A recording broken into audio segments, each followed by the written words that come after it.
People often talk about the game. Politics, bureaucracy, the social ladder, they talk about the game. You stab someone in the back and further your own ambition, you're playing the game. You manipulate people and insulate yourself from threats, that's just how the game is played. You hold your cards close to your chest and make tactical moves to victory. You're a participant of the cutthroat, high-stakes, frenetic dance known colloquially as the game.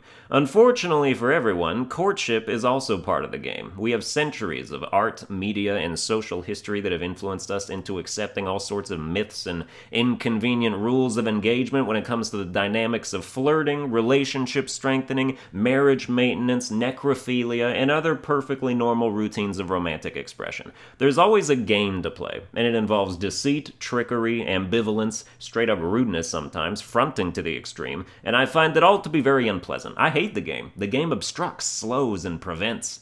I remember one time a girl said I was too available, because whenever she texted me, I would reply quickly, because as someone who works at home and is always on his own time, unless I'm streaming or recording something like this Stream of Consciousness episode, I am generally always available, and my phone is always sitting on my desk. And what do I like to do with my time when I'm available? Text a girl I like. Seems like a decent, harmless thing to do that wouldn't make someone respect me less, but there you have it. And I know the reasoning. If I'm always available, it doesn't afford her the opportunity to miss me, and thereby deepen the amount that she cares. But by being chronically unavailable, you also run the risk of lowering the amount that she cares, because if you're never around, what's the point? I know I've been in that situation with girls who text back once every 3 days, and it's like, I'm clearly not that important to you, so you don't even deserve the little slice of me you do get. I'm out of here. But I don't want to find that balance dishonestly. I don't want to get a text and just ignore it for 6 hours while I sit in my chair and twiddle my thumbs because, oh, she's probably so desperate for me to reply. Or maybe she's also busying herself in the meantime and you waiting is doing nothing for her. Or maybe she's sad and thinks you're ignoring her, which is not an emotion I'm trying to routinely inflict on someone I actually like.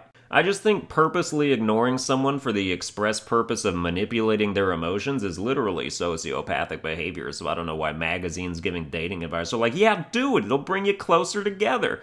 And it's not like I'm the guy who sends a new text every 5 minutes they don't reply. That's just like 18 hellos in a row with 7 what are you up to's and 12 are you okays? I'm not a clingy person. If I'm genuinely interested in the person I'm talking to and it's my turn to text, I'll send one text. And if it isn't replied to, I'll send another one the following day. And if that one isn't replied to after a couple of days, I will deaden myself emotionally and delete that person from my realm of giving a shit. Like, okay, fuck you then, plain and simple. I gave you half a week. Nobody is busy for 96 straight hours unless you've been kidnapped. And even then, you're usually dead after the first 24, so I'll give you a pass for being dead. If you're dead, I apologize. I take back everything I said when I didn't know you were literally in the ground under some dirt. The very least you could do is be like, hey, I'm going to be busy for a few days. Assuming you value my feelings in the slightest, especially if you know I like you and you purport to like me back. That's the other thing that gets me, because it'll happen with girls who claim to like me.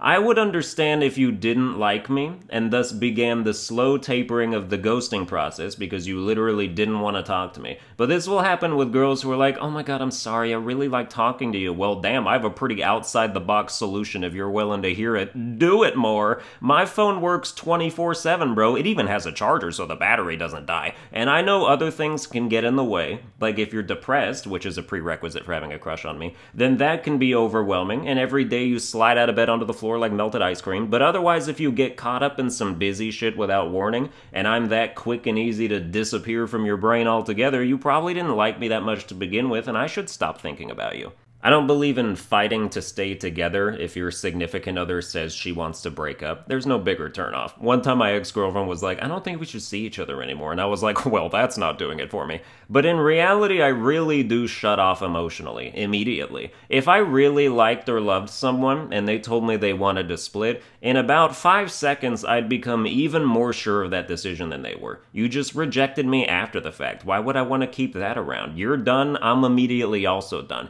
After some time has passed, I might get into some of that remorseful longing action, but in the moment, oh boy, I've never wanted you less. That's way worse than getting rejected asking a girl out. This girl knows everything about what being with you is, and then she was like, nah. Well, even if you were yeah to me a minute ago, you're nah to me now, and I think that's how it should be, because she just revoked her consent to stay in the relationship, and I'm not a huge fan of rape. Why would you want to be with someone who even sorta doesn't want to be with you? I mean, maybe I'm too retarded to know what love is, despite claiming to have felt it many times, but what gets me really excited about a relationship is when the other person doesn't want to leave me. And I know you're like, well, maybe you can work through it, but when the ship is halfway sunk underwater, that's not when I swim below deck to try and plug holes. I assume the breakup proposal isn't the first thing you think to do when you have a problem. Generally, things have reached a breaking point by then. Maybe you can shock someone into acquiescence by showing them you're really serious, but I've never had a relationship where we almost broke up that didn't end with a real one 2 weeks later. I'm starting to get really used to the type of girls Sunburned Albino attracts. There are assumptions I can make right away when I start talking to someone who's into me like that are almost always dead on. I can be like, hi, what's your name? Oh, that's a nice name. And which relative of yours is in prison? Ah, yes, I see. And how low is your self-esteem exactly? Is it just a general self-loathing or poor body image, perhaps? Right, and so is it you who has the very serious medical illness, or do you just have to take care of the family member who does? Indeed, naturally. Final question, how long do you suspect it will take for the initial sheen of a YouTuber you watch being interested in you to wear off before you're just like, who cares, and get bored and drop off the face of the earth? 2 weeks tops? Sounds about right. Not to shit on them in any capacity, I respect them for liking me regardless of what they've got going on, except for that last part, which after happening 6 or 7 times you'd think I'd stop getting my hopes up. I don't have a type, but I am definitely a certain demographics type. At least it's fun for 2 weeks. Maybe if I get more famous, they'll be starstruck for longer. Ooh, let's shoot for a month. I'm trying to have something substantial. Well, that's gonna do it for this episode. I hope you enjoyed it. If you did, you can like, share, and subscribe, and I'll see you guys next time.